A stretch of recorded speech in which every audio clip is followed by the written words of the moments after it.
is Wongnarat No.1 Mod 6 Classic. What is Congee?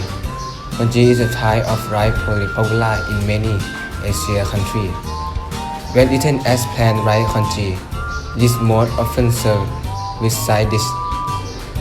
When additional ingredients such as meat, fish, and flavoring and will preparing the congee, it is most often served as a meal on its own, especially for persons who are ill.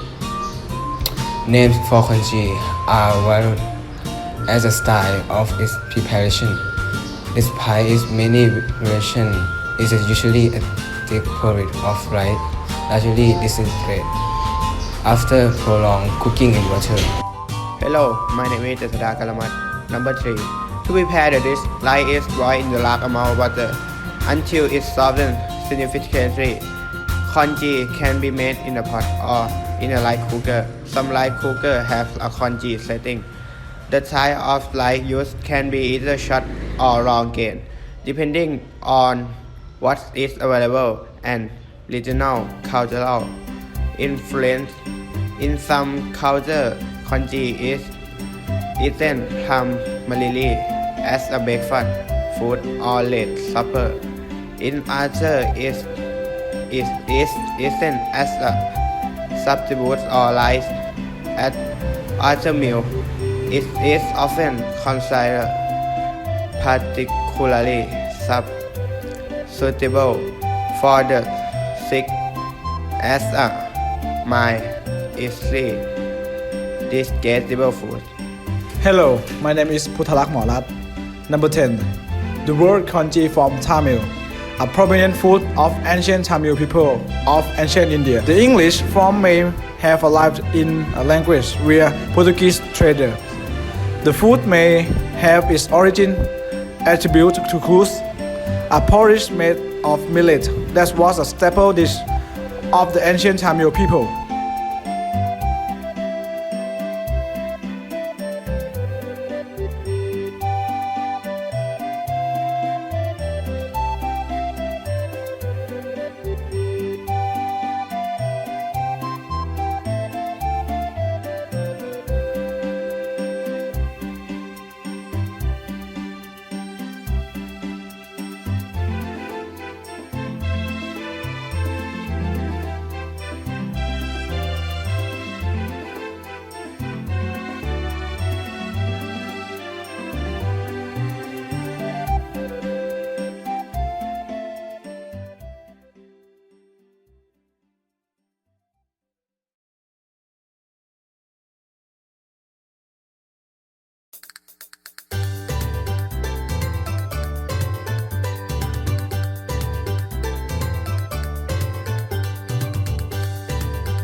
is Sathutam No.4. Risotto is a northern Italian rice dish cooking with broth until the richness of creamy. The broth can be derived from meat, fish, or vegetables. Many times its risotto contains butter, onion, white wine, and Parmesan cheese. It is one of the most common ways of cooking rice in Italy. Saffron was originally used as flavor and its signature yellow color. Rice had been ground in southern Italy since the 14th century and its cultivation eventually reached Milan of the North. It includes rice sauté in butter, sausage, bone marrow, onions with hot broth. There is a recipe for the dish named as a risotto in the 1854. Properly cooked risotto is rich and creamy even if no cream is added due to the starch in the grain. It has some resistance or by al dente and separate grain. The traditional texture is very fluid or on that. It is served on flat dish and should easily spread out but not have excess watery liquid around the perimeter. It must be eaten at once as it continues to cook it on heat, making the grain absorb all the liquid and become soft and dry.